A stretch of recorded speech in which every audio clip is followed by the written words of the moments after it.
नमस्कार। साहित्य अकादमी के वेबलाइन साहित्य श्रृंखला के अंतर्गत आयोजित आज के अखिल भारतीय महिला लेखक सम्मेलन के दूसरे सत्र में आप सभी का हार्दिक स्वागत है। मित्रों, इसके पहले सुबह 11 बजे इस सम्मेलन का उद्घाटन सत्र हुआ। सम्मेलन का उद्घाटन हिंदी की प्रख्यात लेखिका श्रीमती ममता कालिया ने किया। उस सत्र में साहित्य अकादमी के अध्यक्ष प्रोफेसर चंद्रशेखर कंबार, साहित्य अकादमी के उपाध्यक्ष श्री माधव कौशिक और साहित्य अकादमी के सचिव डॉक्टर के श्रीनिवास राव भी उपस्थित थे। और उस सत्र में 7 महिला लेखकों के द्वारा अपनी रचनाओं का पाठ भी प्रस्तुत किया गया। उसके बाद सम्मेलन का प्रथम सत्र 1:30 बजे आयोजित हुआ, जिसमें हमने 4 महिला लेखकों की कहानियों का पाठ सुना। और यह सत्र ओडिया के प्रतिष्ठित लेखिका श्रीमती पारमिता सतपथी की अध्यक्षता में संपन्न हुआ। और अभी हम सम्मेलन के दूसरे सत्र में हैं। यह दूसरा सत्र आयोजित है एक विषय पर कि राइटिंग, पैशन और प्रोफेशन। लेखन को हम किस रूप में देखते हैं। यह हमारे लिए इस तरह की इच्छा है कि वह जुनून बन गई है हमारे लिए, अथवा हमारी आजीविका से भी इसका कोई संबंध है। तो इस पर विचार करेंगे हम लोग। हमारे साथ 3 लेखिकाएं हैं। असमिया भाषा से श्रीमती मित्रा फुकन, अंग्रेजी भाषा की श्रीमती नयना डे और कन्नड़ भाषा की डॉक्टर तारिणी शुभदायिनी। वो अभी हमें ज्वाइन करेंगी। अभी वो हमारे स्क्रीन पर नहीं है। और इस सत्र की अध्यक्षता कर रही हैं गुजराती की प्रख्यात लेखिका श्रीमती वर्षा अडालजा जी। साहित्य अकादमी की तरफ से आप सभी का हार्दिक स्वागत है, अभिनंदन है। हमारे साथ जो लोग यूट्यूब के माध्यम से या साहित्य अकादमी के लाइव वेबसाइट लिंक के माध्यम से जुड़े हुए हैं और इस कार्यक्रम को देख रहे हैं, उन सभी का भी हार्दिक स्वागत है, अभिनंदन है। उन सभी से अनुरोध होगा, हमारे दर्शकों से, कि आप हमारे यूट्यूब लिंक को अपने फेसबुक पर या व्हाट्सएप ग्रुप के माध्यम से या ट्विटर पर जरूर शेयर करें, ताकि ज्यादा से ज्यादा लोग इस कार्यक्रम का आनंद उठा सके। तो इस कार्यक्रम की शुरुआत करते हैं। और सबसे पहले मैं आमंत्रित कर रहा हूं असमिया भाषा की लेखिका श्रीमती मित्रा फुकन जी को। मित्रा फुकन जी, she is a well-known Assamese writer, translator and columnist. She has more than 10 published books to her credit, including children books, novels, collection of columns and translated books. Her short stories have appeared in various journals worldwide. As a translator, she has put across the works of some of the best known contemporary writers of fiction in Assamese into English. Her fortnightly column, All Things Considered, in the Assam Tribune is very widely read, and her works are taught in colleges and universities also. She is the frontier member of the Northeast Writers Forum. Srimati Mitra Fukan with her views. Thank you so much. I'm really very grateful to Sahitya Akademi for giving me this opportunity to speak about this. It's a very interesting topic, and of course one can talk endlessly about it, but I shall limit myself.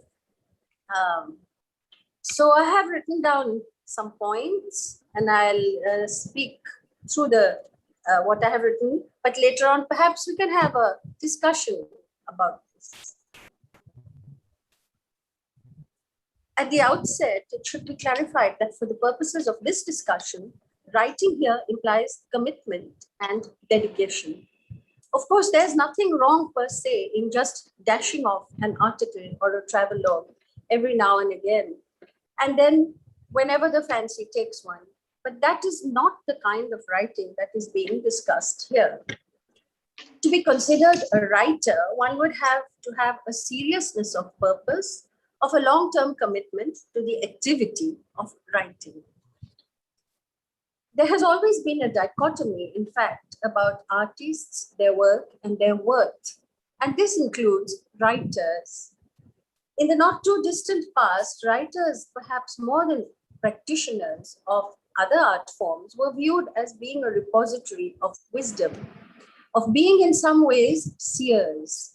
Perhaps this was partly due to the fact that literacy itself was till recently a rare thing. And for a person to be able to actually produce books, poems, essays was something that till recently again set a person apart from the rest of society. Apart and in many ways viewed as above, in quotes. Perhaps also this was a throwback to the times and to cultures where storytelling was through the medium of orality. I come from a region where oral literature is still very, very important in the way we pass on stories. These oral storytellers were often viewed as being imbued with qualities that set them apart from their listeners.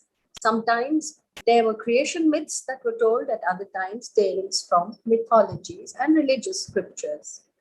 These imbued the storytellers with qualities that seems to place them above the level of their listeners. And as storytelling, putting ideas to paper, shifted from the medium of the oral to that of the written, the aura of the writer as seer also journeyed down the passage of time. And yet there was this dichotomy apparent to the most casual observer. There has been the respect, the glamour accorded to writers, but there is also the image of the penniless writer up in his lonely, chilly attic in our country too. Even as we laud writers and fete them at literary festivals and shower them with honors, there remains the fact that very few of them can even survive, let alone support a family through writing alone. This is the truth. Of course, it is also an undeniable fact that there are several well-known writers who do make a living, and a very good one, through writing alone. Mostly, they are in the domain of English language writing in our country.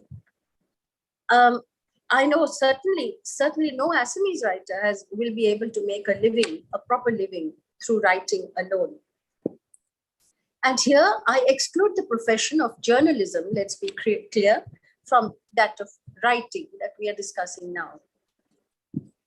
It must be clarified that none of this is a reflection in any way of excellence in writing or otherwise. For a writer, however excellent, to be able to sustain himself or herself through his or her writing work only involves many other things other than excellence.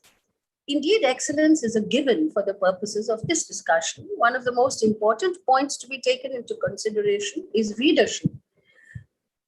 Taking the example of Assamese, my language, again, a person who writes in Assamese is actually addressing a very small potential readership. Assam's total population of 3.6 crores has a literacy rate of 85.9% now.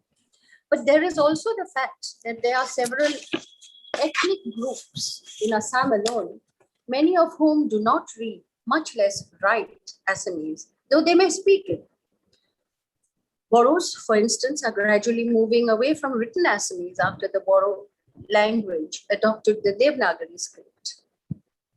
Similarly, there are people of different ethnicities, Bangla and Nepali, for instance, who in the normal course of events have little call to read Assamese literature. This shrinks the potential readership even further. Therefore, even the best writers in Assamese, whose books are considered bestsellers by the local publishing standards, cannot actually sell enough to sustain a living. This makes it impossible to pursue their passion as a profession. The case, of course, is different for writers who work in English. Their works sell worldwide and their publishers do a fabulous job of promoting their books and giving them good advances, and royalties. We all know that potentially the reach of the English language is huge. It can reach worldwide.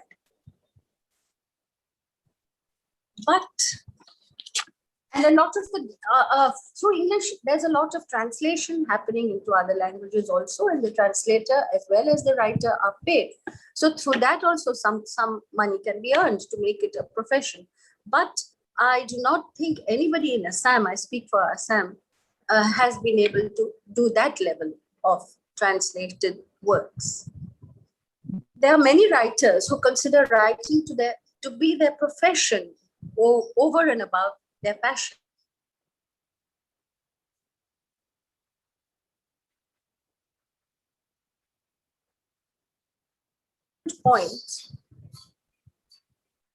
This is the point I'm trying to make, that it is not their primary means of earning a living, but the amount of time and effort they invest into it, often getting up very early before leaving for work, makes it a profession, not through the money earned maybe, but definitely through the amount of hard work they put into it.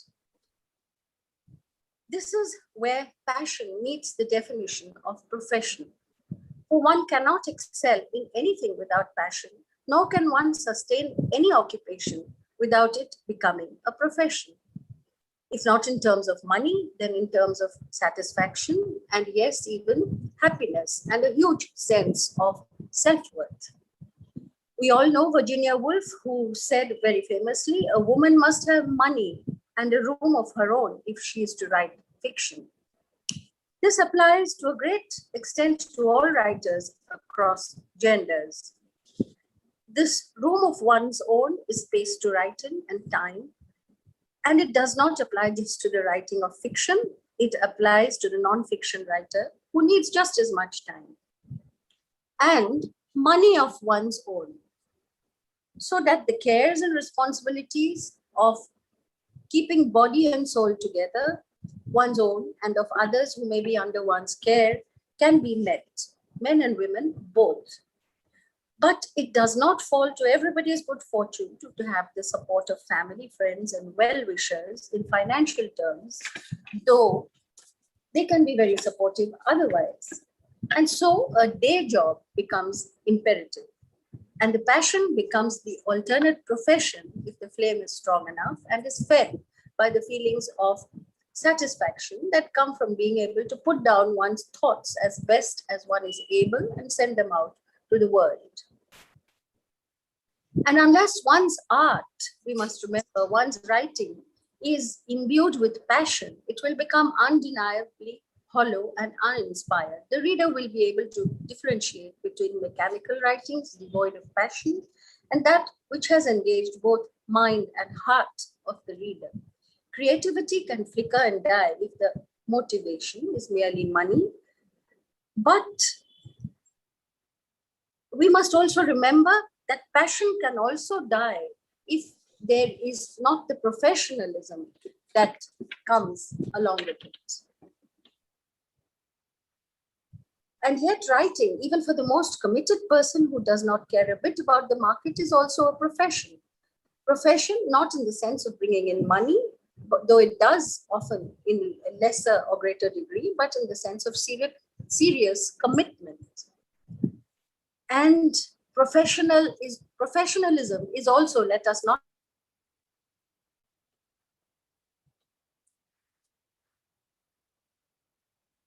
high standards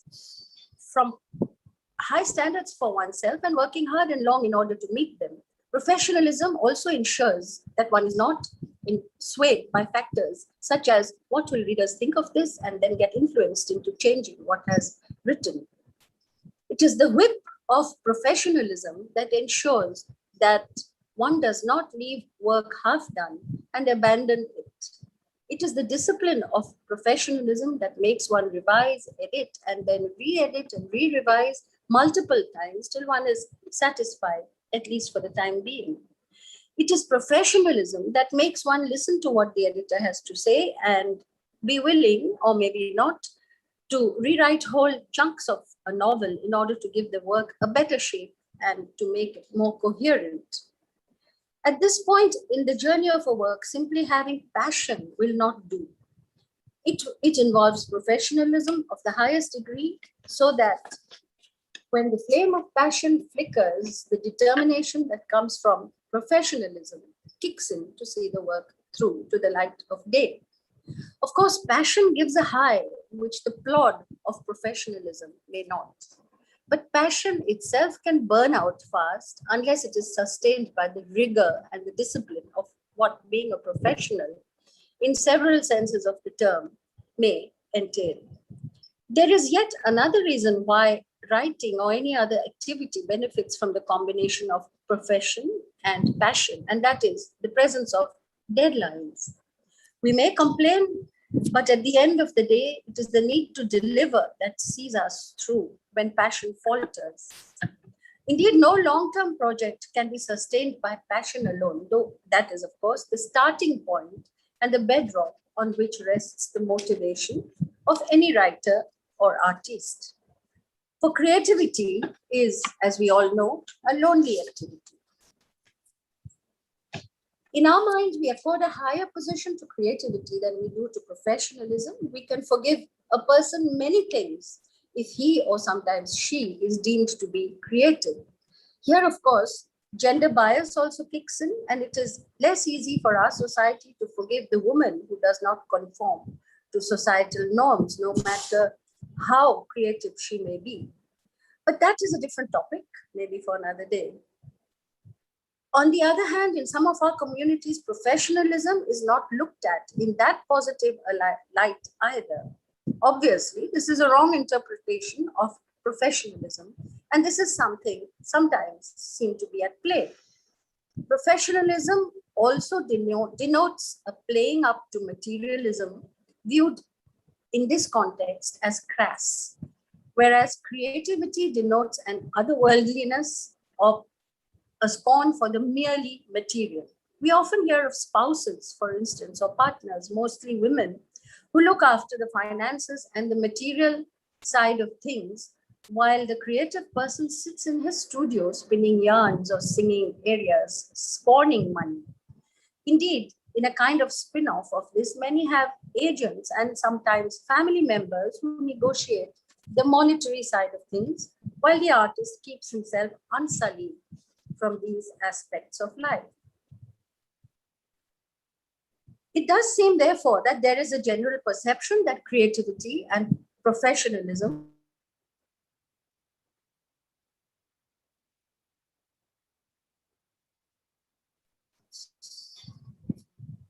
closer examination shows that this is not true. They are inextricably bound. Today's context, one needs either a day job or family support in economic terms, in order to continue creating. Thank you. Maybe we can discuss this a little later also. Thank you very much, Mitra Fukanji. Now, Stuck to the time.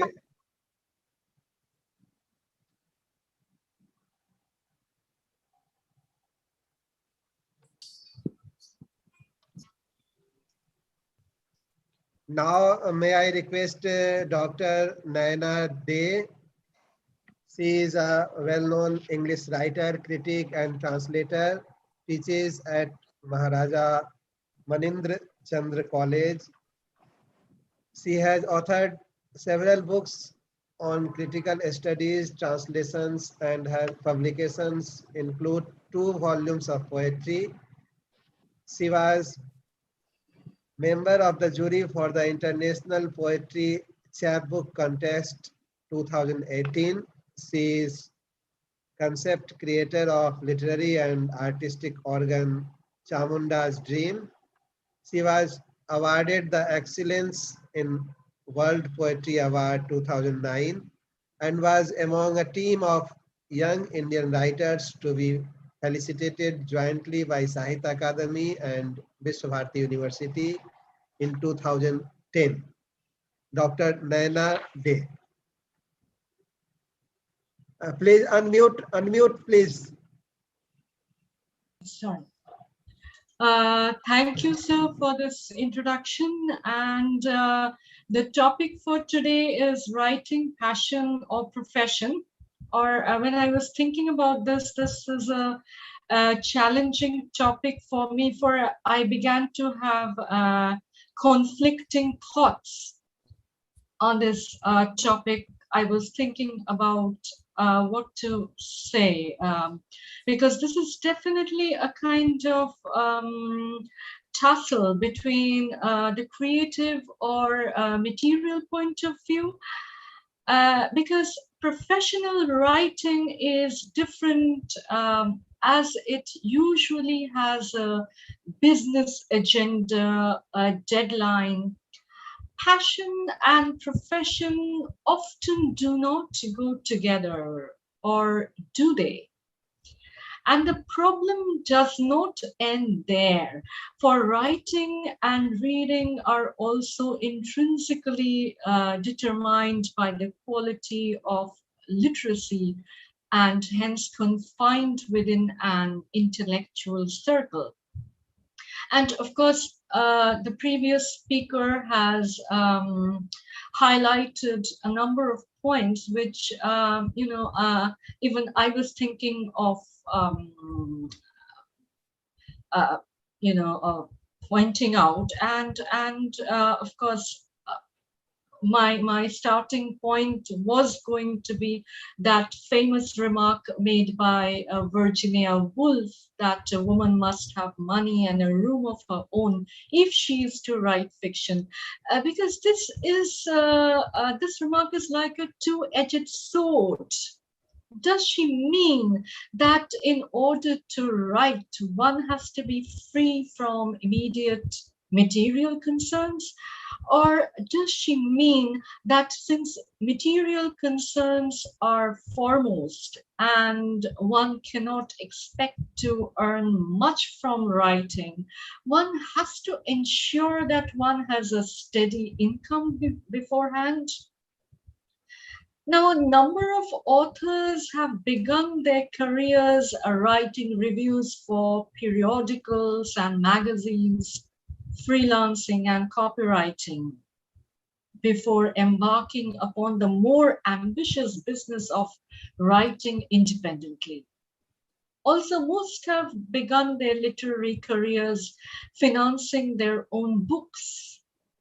Now, when we talk about writing, or or not only writing in general, but also women writing, then we, of course, bring in Aphra Behn, the first professional woman writer in England who wrote out of necessity to make a living.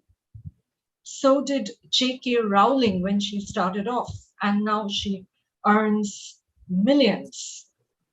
But there were self-publishing authors, or authors who published on commission, like Jane Austen, the Bronte sisters, William Blake, Edgar Allan Poe, Virginia Woolf herself. The list can go on and on. But not all writers have the good fortune of acquiring fame like Rowling, or for that matter, the other authors that I'm talking about. And most writers get rejected during their initial attempts at getting published. Not all writings get adapted as films, because that is also one way of making money, one way of popularizing one's book. Becoming a successful writer, I feel, does not merely depend on one's writing skill, but on how one is able to market the book, or if by chance a book gets embroiled in a controversy. In this context, interestingly, I'm reminded of William Blake, who had independently exhibited his engravings to market his own version of Canterbury illustrations after having been betrayed by the art dealer Robert Kromek. There is, of course, the necessity of self-expression of passion. And I would just like to give an example of the UK publisher Virago Press, which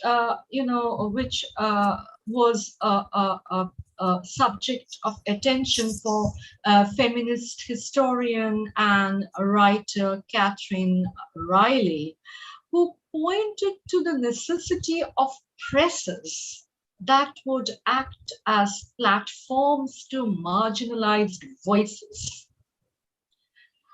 The issues of race, sexuality, and class in particular came to pose challenging questions for feminism during Virago's second decade, as early second wave formulations of female identity were problematized for their oversimplification of women's histories and experiences, which were, of course, social, psychological, political, and economic. These were the various perspectives that were being ignored. So, but you see, a fracturing of feminism as a political movement occurred during the 1980s as a Black and minority ethnic that we call BME, working class, lesbian, and disabled women started to give voice to their feelings of disenfranchisement. This new focus on identity and individual experience provoked an outpouring of critical material on ethnicity, sexuality, and class. Gay and bisexual women also began to describe their politics as distinct from the mainstream women's movement and its preoccupation with housewifery and motherhood within a heterosexual paradigm. We must, of course, keep in mind the sales and passion for publishing the passionate.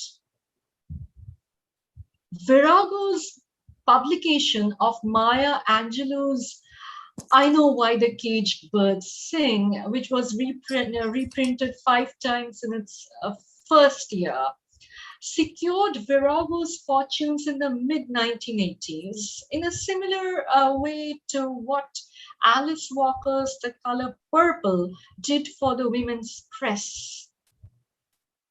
And Lenny Goodings, the chair of Virago, recalls how it was the selling of this text to a high street bookshop in Northern Ireland foregrounded for her the problems that ethnicity posed for feminism.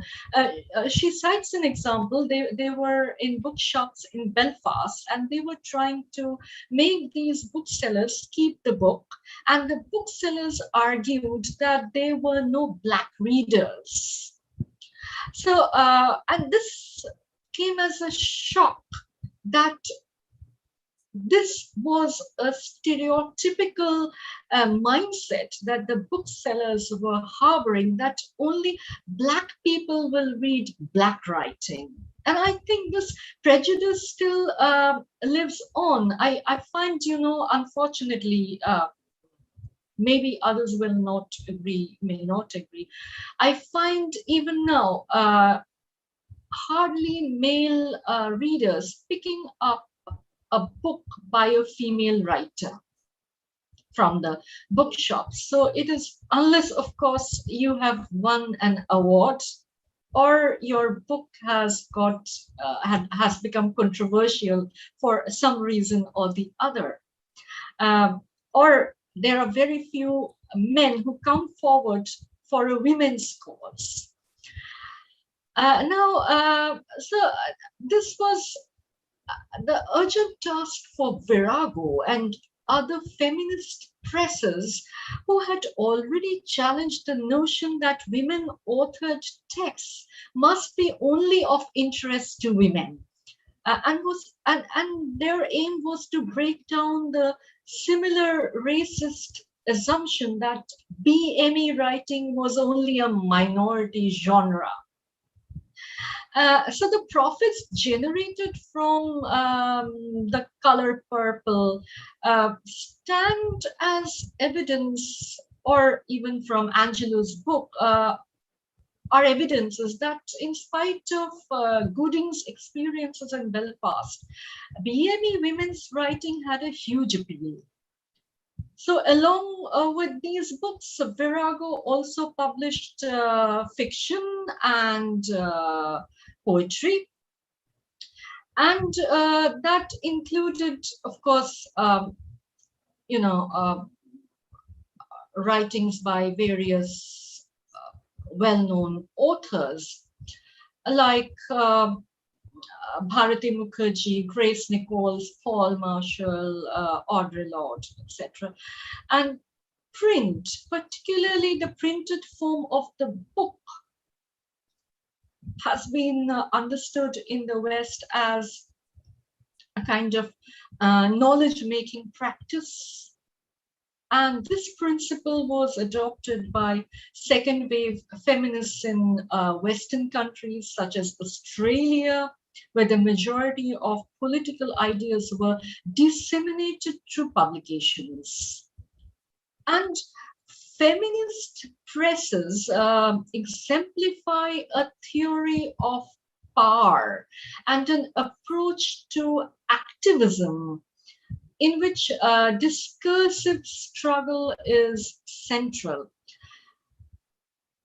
And feminist publishing, as well as feminist writing and other discursive aspects of activism, represent the most direct attempts by women's movement to change fundamentally the way people think.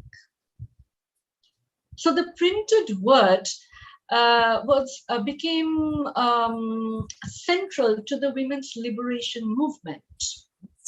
From the 1970s onwards, published women's writing grew exponentially, inspired by second wave feminist theory and activism, and fostered by access to higher education.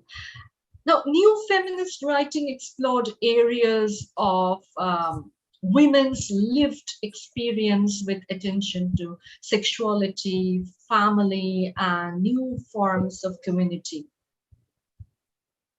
The 21st century, I would say, has seen a dramatic shift to a digital age, profoundly changing the materiality of all forms of publishing. And at the same time, it has prompted an archival turn in feminist attention concerned with the documentary and cultural products of feminist activism. So the second wave feminism was actually a print media movement, because between March 1968 and August 1973, there were over 560 new publications produced by feminists in the United States.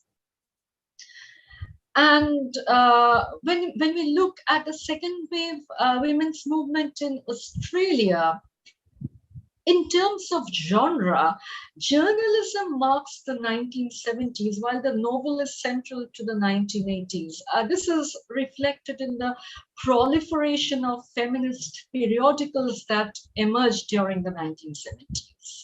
Because during this time, many women became involved in the production of magazines, newsletters, newspapers, and pamphlets through feminism.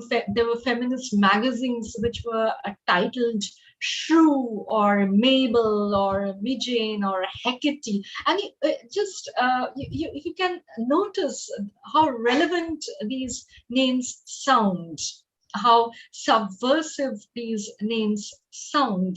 These magazines were clearly distinguished from commercial and mass media, the majority run voluntarily by individual women who formed collectives with editorial meetings, writing and production of proofs and artwork, which often took place within their homes, because these were non-profit productions, of course. And this reflected commitment to the principle of the personal as political through alternative, non-patriarchal, and anti-capitalist ways of working. In this way, it was a separatist activity involving women working autonomously with control over the material processes of print production. But at the same time, we must remember that this was happening because some feminists, particularly lesbians and sexuality activists, were encountering antagonism and censorship from commercial printers when they attempted to get posters, pamphlets, magazines, and newspapers printed. This was an obstacle to the dissemination of radical ideas and images and the organization of political activism. And feminist, lesbian, and gay fictional writers also experienced difficulty getting their work published with mainstream book publishers. While commercial publishing houses recognized the market for conventional women's fictional writing, they were least initially often unprepared to take on new authors or innovative writing that departed from traditional representations of women, as well as writing that challenged established genres.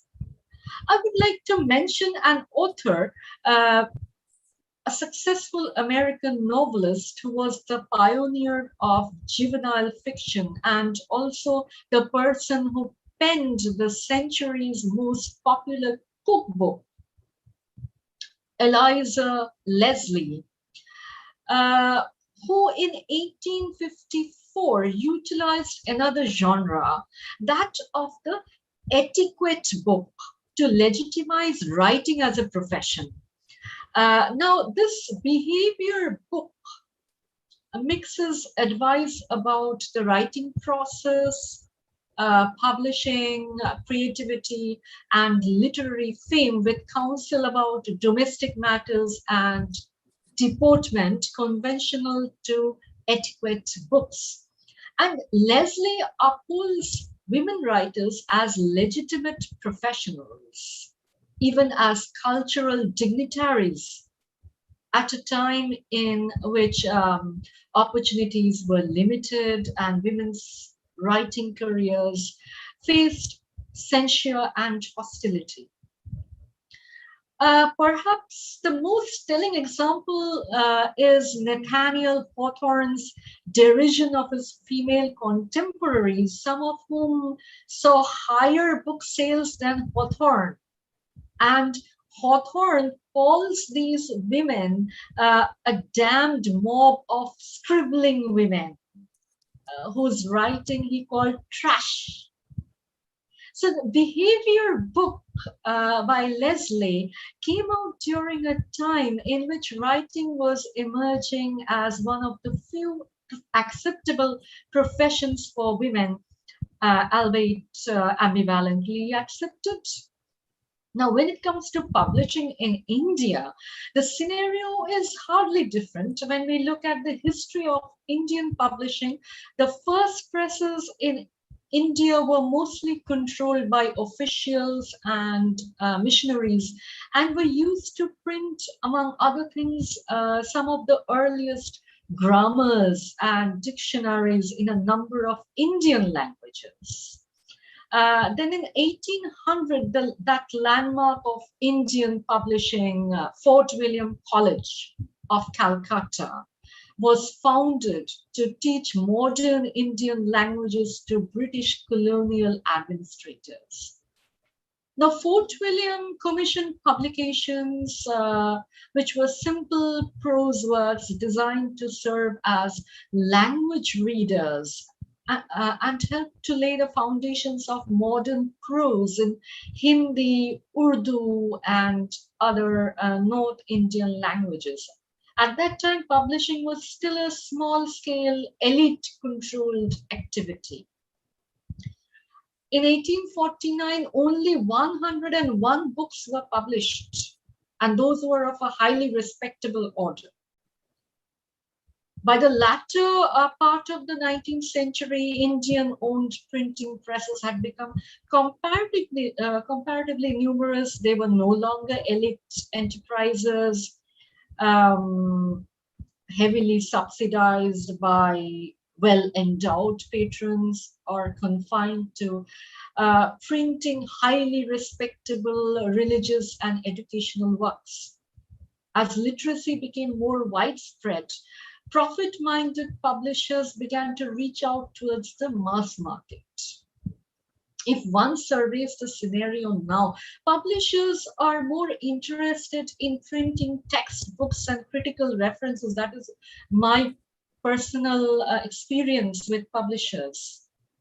For they sell well, and the writer may even expect a handsome advance or royalty.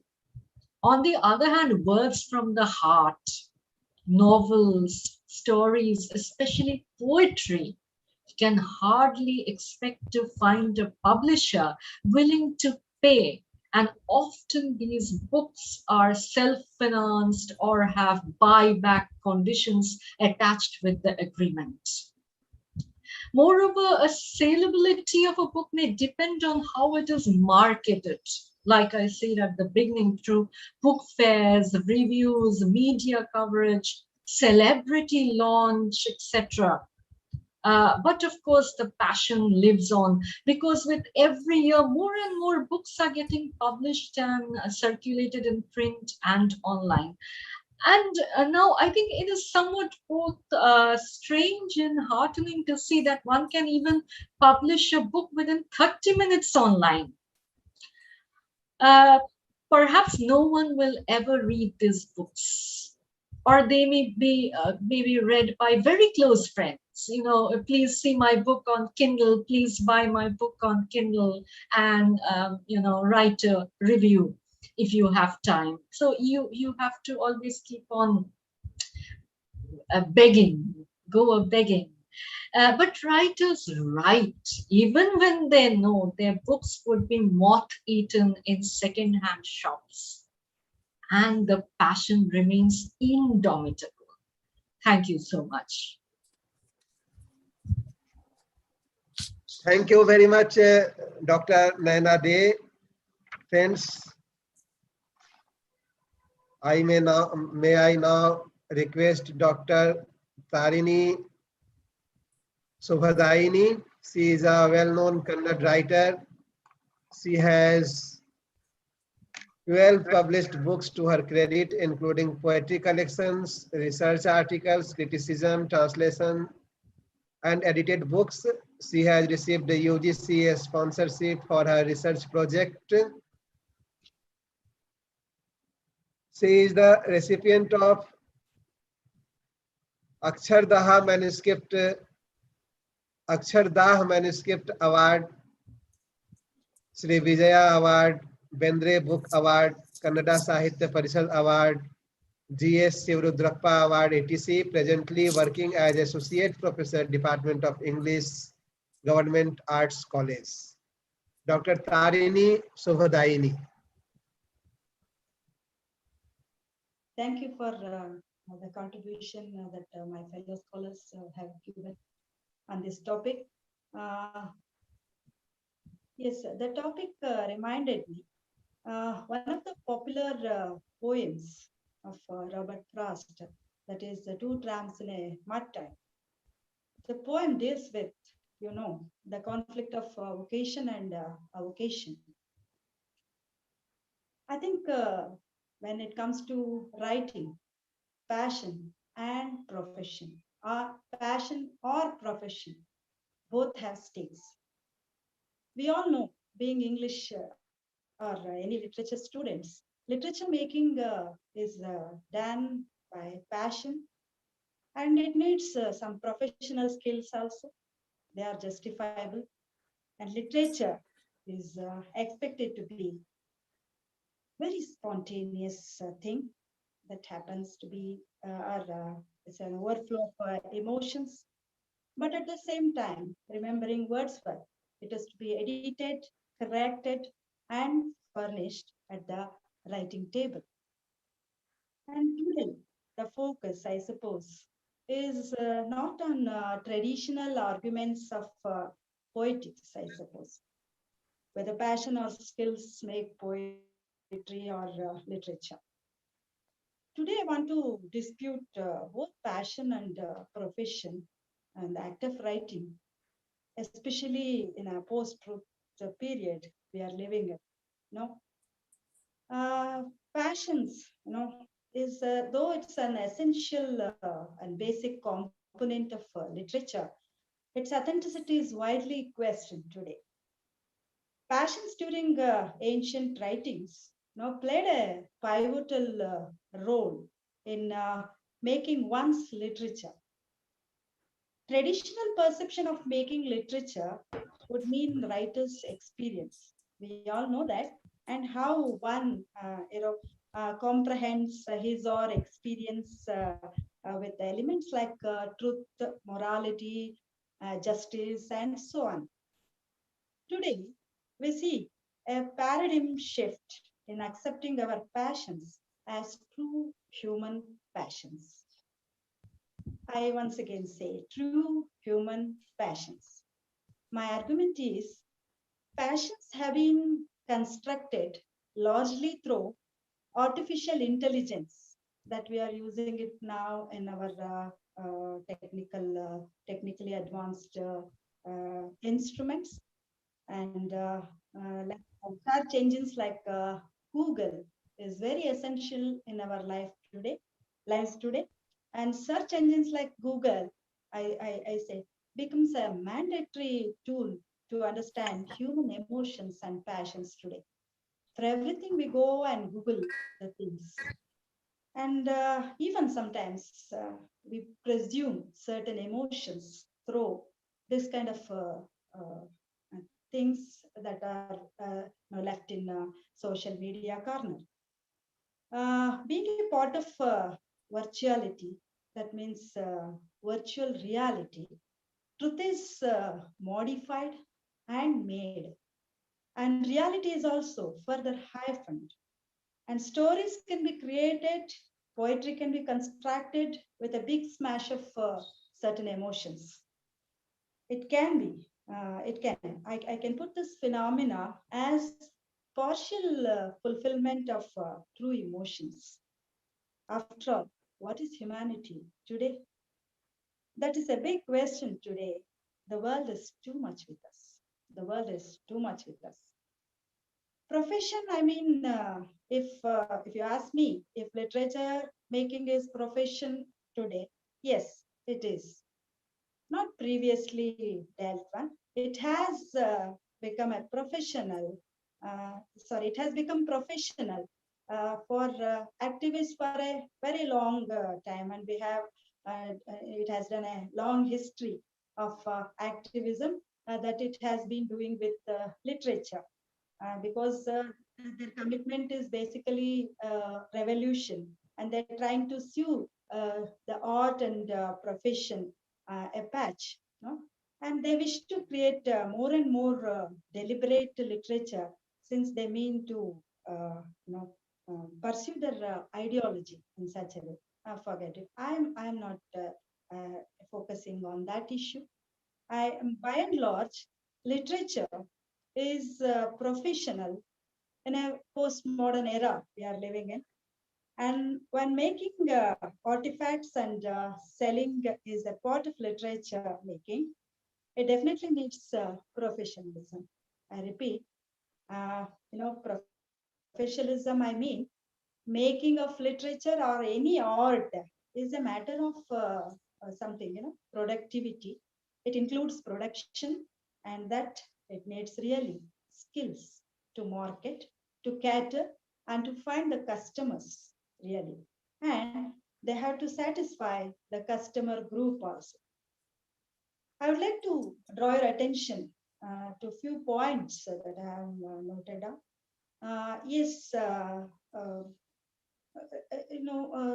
profession, if you take that literature as a profession, you have to cater the large community of readers.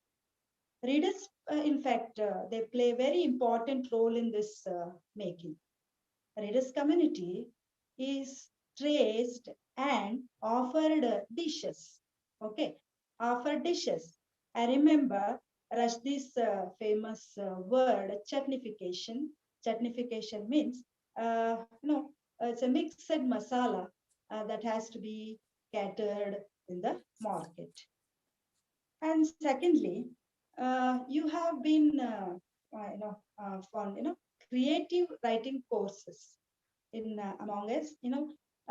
There are some large number of creative writing courses today available in our universities and institutions. They are offering creative writing courses where writing is taught.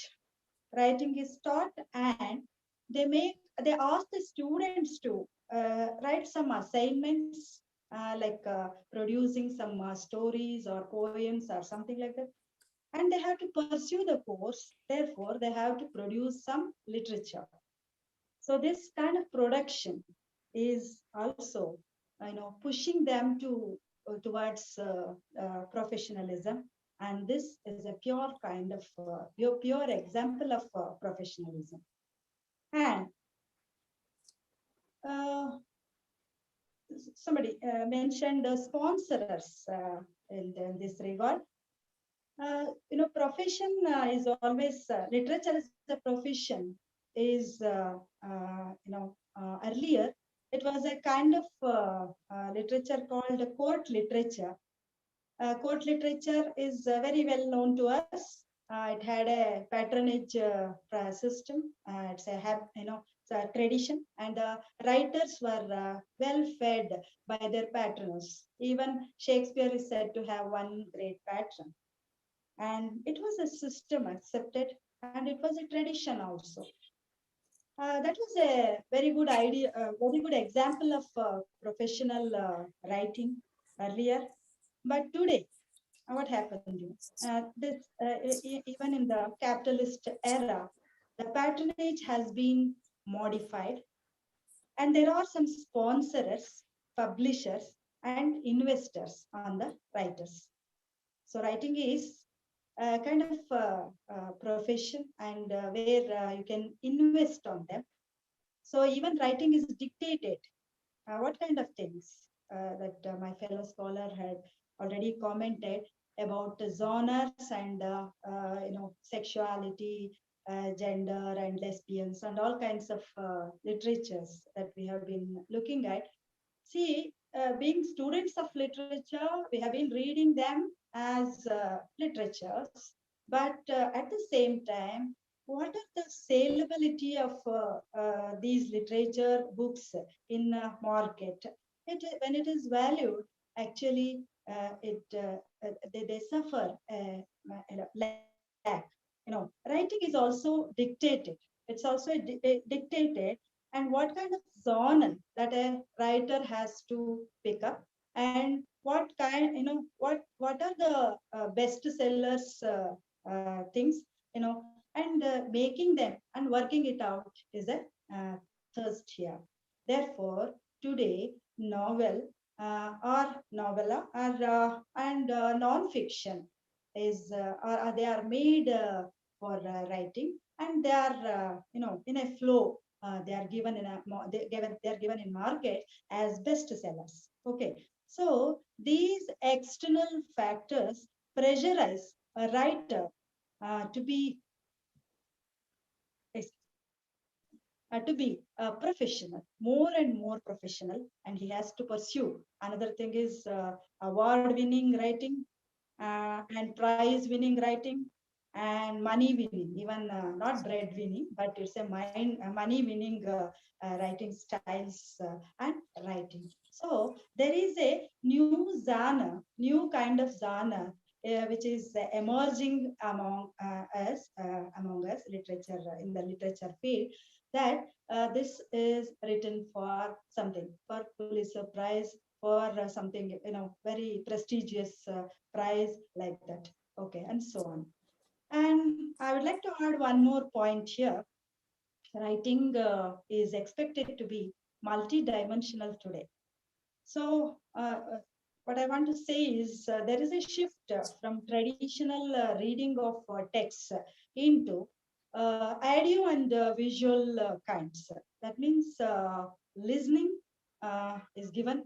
Therefore, we have audio books today and video books also. And our classics have been given in various fantabulous comic forms and audio forms, cassettes and CDs, and and moreover, I always fear that writing is, though it is spontaneous and it's a very solitary act that a writer has to do, but now he has to be conscious about his writing. He has to be deliberate in his writing. What I mean to say is, his writing is recorded, telecast, and it is shared and broadcast and so on. Therefore, he has to be professional, and the professionalism is required more and more today.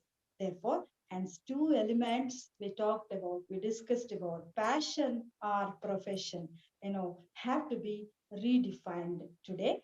And the meaning of literature has also been shifting due to redefinitions of passion and profession, I suppose. To conclude with, writer is no longer an instead, he is a professional by all means. Thank you.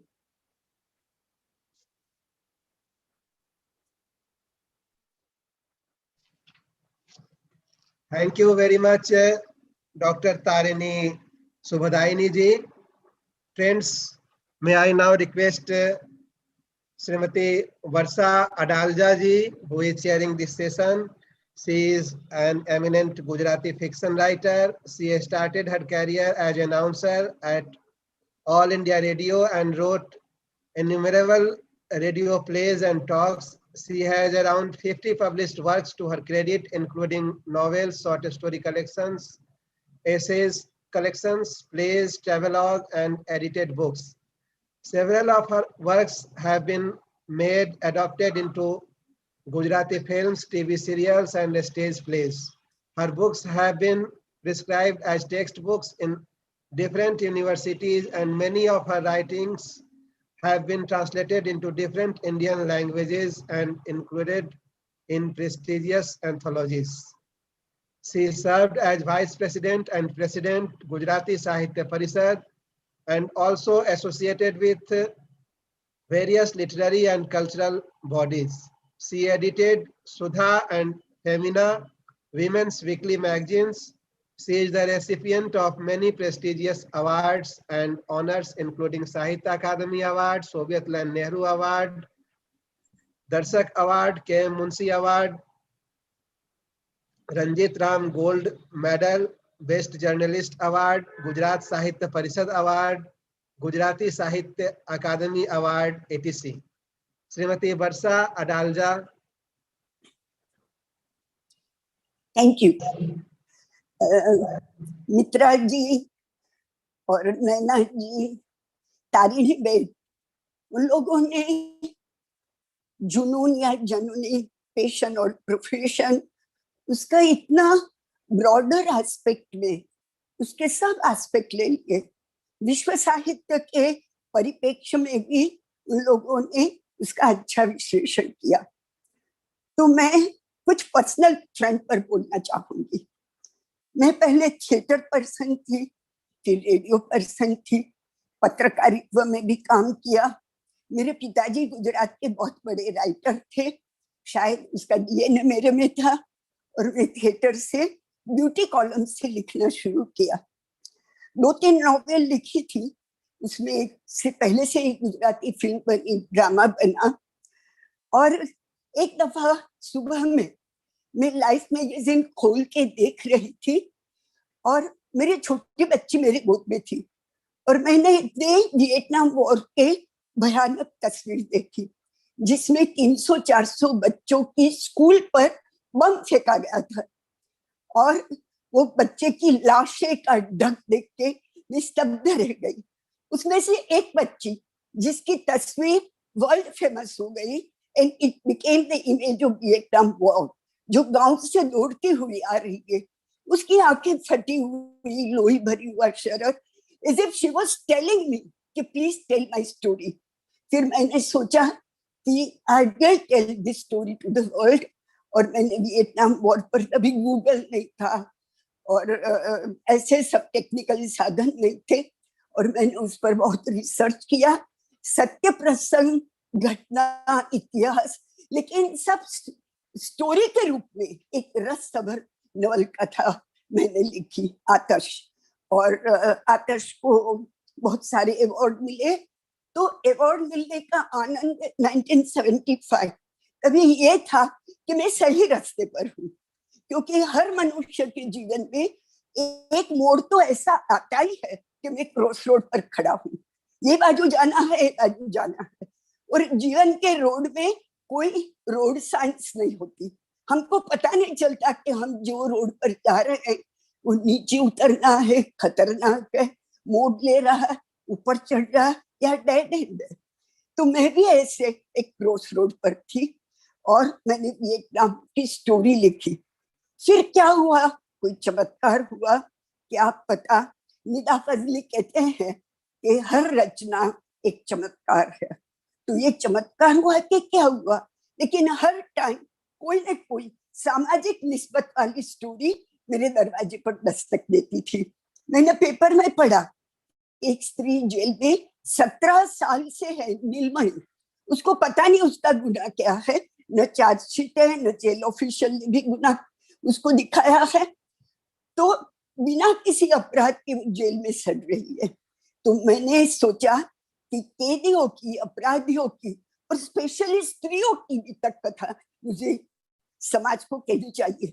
ये मेरा passion हो गया था, क्योंकि नियति choose me to this. मित्रा जी की बात सही है, सबकी बात सही है कि पेशन में पैसा कम होता है, लेकिन पेशन होता है। आपको दोनों को मिलाओ, कुछ भी करो, जैसे नियति आपको डेस्टिनी चूज करती है, आपका संजोगों क्या है, आपका झुकाव किस तरफ क्या है। तो मैं ऐसी नवल कथा लिखती गई कि जहां समाज का कोई अंधारा कोना देखा, मैंने सोचा सर्जक का काम यहाँ एक दिया रखना है। इसी तरह ये मैंने जेल की कथा लिखी। मैं बंबई की सबसे बड़ी हाई सिक्योरिटी जेल में कैसे भी करके घुसी और विमेन सेल में गई, और वहां मैं 2-3 मर्डर के अपराधी स्त्री कैदियों को मिली, और उसका गुनाह वो अपनी समाज व्यवस्था की ओर था कि किसी ने, जेठ ने किया, पति मारता था और स्त्री ने सामने विरोध किया। तो ये अपना एक समाज व्यवस्था का, कुटुंब व्यवस्था की समाज है जो स्त्रियों को अपराध की ओर ले जाती है।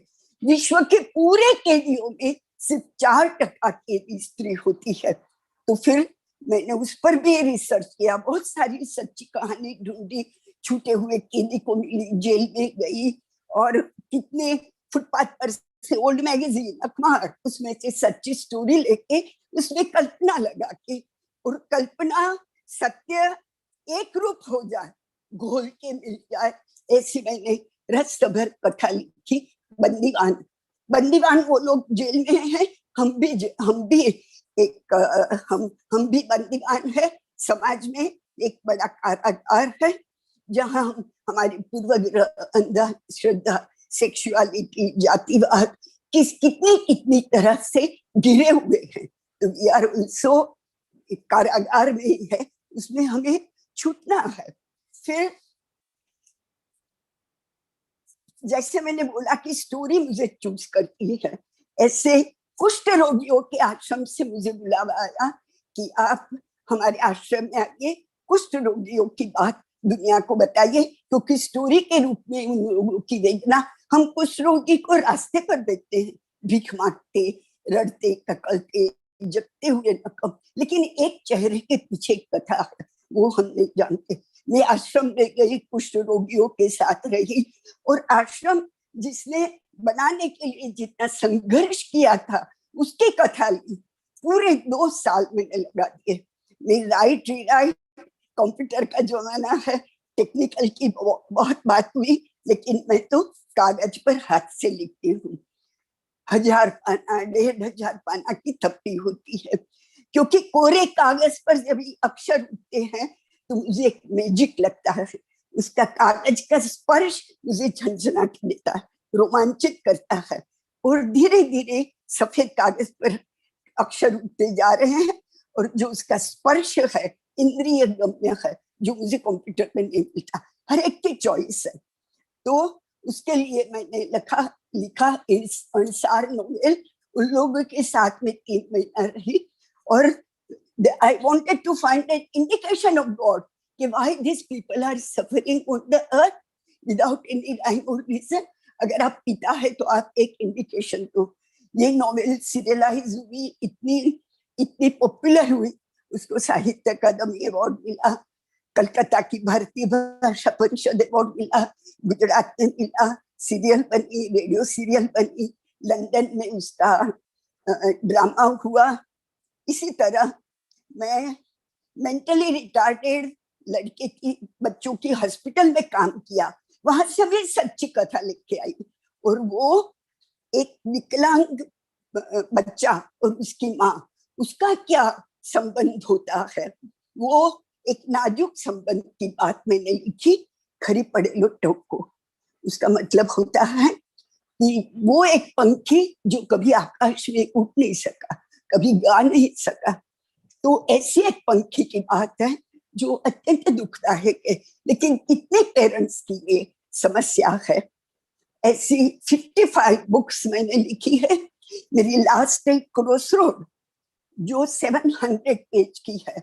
उसमें 50 साल का भारत का इतिहास, देश का इतिहास, और आगे कौटुंबिक कथा, और 1922 से 1975 की कथा उसमें आती है।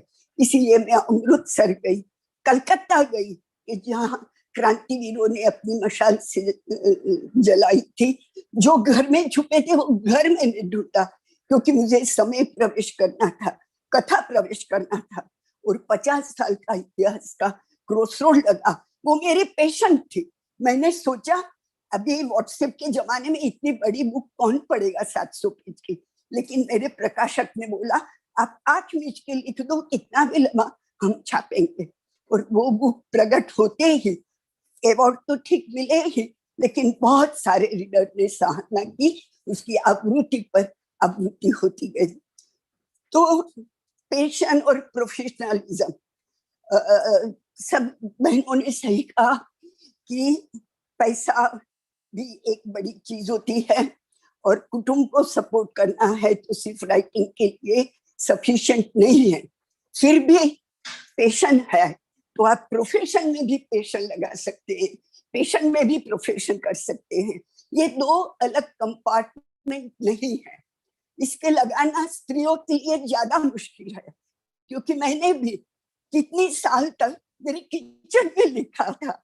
वर्जीनिया वुल्फ ने कहा, सब लोग ने कहा, you should have one's room, own room, लेकिन पहले अपने दिमाग में अपना रूम बनाना चाहिए। We must take the opportunity whatever comes it way. और संघर्ष तो है ही। तारिणी बहन ने, नैना बहन ने नारीवादी लेखन की बात की। गुजरात ने बहुत सारी नारी लेखिका है, उसका साहित्य प्रगट भी होता है, सराहना भी होती है। और I am fortunate that I am coming from that lineage, I am coming from that language, and 81 years old, but still writing. Today also I got up at 4 o'clock in the morning and died because that was the passion. हमारा समय समाप्त होने को आया है। मैं last में कहूंगी, टैगोर कहते हैं बड़ कठिन साधना जाड़ा बड़ सहज सूर। जिसके सूर सबसे आसान होते हैं वो साधना सबसे बड़ी कठिन होती है। तो साधना मेन चीज है, प्रोफेशन है या पैशन, स्त्री हो या पुरुष, बस ये कहना चाहती हूँ। Thank you.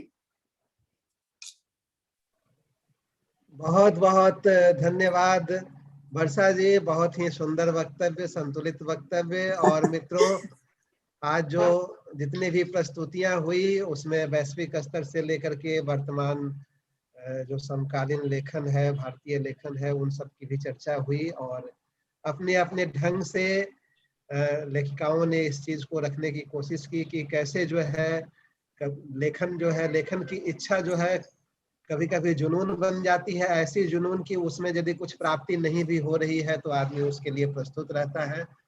और कभी कभी कैसे आवश्यकता जो है आदमी को उसको जीविका का साधन बनाने के लिए भी जो है प्रस्तुत करती है। तो आज की जो यह चर्चा है, उम्मीद है कि सभी को बहुत पसंद आई होगी और इसे ज्यादा से ज्यादा देखा जाएगा, क्योंकि यह वीडियो जो है YouTube पर मौजूद रहेगा। और इसके लिंक को मैं एक बार पुनः सभी दर्शकों से अनुरोध करूंगा, श्रोताओं से अनुरोध करूंगा कि वे अवश्य शेयर करें दोस्त मित्रों के साथ, ताकि अधिक से अधिक लोग इस कार्यक्रम का आनंद उठा सकें। मैं बहुत बहुत धन्यवाद कहना चाहूंगा आज के सभी प्रतिभागियों का, वर्षा अडालजा जी का, मित्रा फूकन जी का, नैना दे का और तारिणी शुभदायिनी जी का। बहुत बहुत धन्यवाद। नमस्कार। नमस्ते। बहुत बहुत धन्यवाद देवेश जी। ये कार्यक्रम हम आज सुबह से ही कर रहे हैं और इस कार्यक्रम का उद्घाटन हिंदी और अंग्रेजी की प्रख्यात लेखिका ममता कालिया जी ने किया था और सुबह उस कार्यक्रम में साहित्य अकादमी के सम्मानित अध्यक्ष प्रोफेसर चंद्रशेखर कंबार जी उपस्थित थे। रचना पाठ का भी एक सत्र हुआ। उसके बाद हमारे साहित्य अकादमी के उपाध्यक्ष माधव कौशिक जी ने समाहार वक्तव्य पेश किया। उसके बाद कहानी पाठ और ये बहुत ही जो रोचक सत्र हमारे यहाँ माना जाता है, जुनून अथवा जीविका, ये इस सेक्शन, इस विशेष खंड के लिए हमारे श्रोताओं की विशेष मांग रहती है कि हमको इस विषय पर जानना है, क्योंकि बहुत सारे पत्र हमारे पास इस तरह से आते रहते हैं।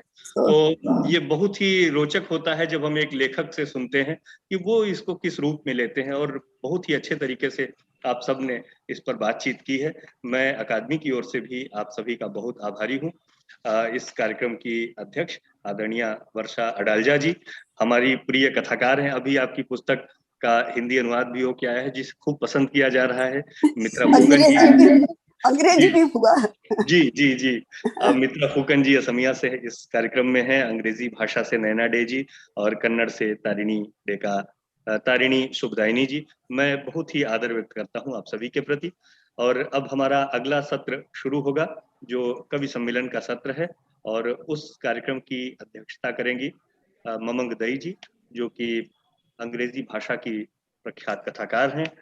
उसमें बांग्ला भाषा से मनीषा मुखर्जी, कश्मीरी भाषा से नसीम शैफई, मैथिली से रिंकी झा, मणिपुरी भाषा से मिसला चानू, नेपाली भाषा से अमला क्षेत्री, पंजाबी भाषा से सिमरन अक्स, संस्कृत भाषा से श्रुति कानिटकर और सिंधी भाषा से नीना लालवाणी के साथ तमिल भाषा से जे मंजुला देवी अपनी रचनाओं का पाठ करेंगी। आप सबसे अनुरोध है कि अगर आप थोड़ा समय और निकालें तो उस कार्यक्रम में भी रहें। मैं आप सबका पुनः अकादमी की ओर से बहुत आभार व्यक्त करता हूं। और थोड़े ही देर में कुछ लोग हमसे जुड़ चुके हैं, कुछ जुड़ रहे हैं, तो हम थोड़ी देर उनका इंतजार करेंगे।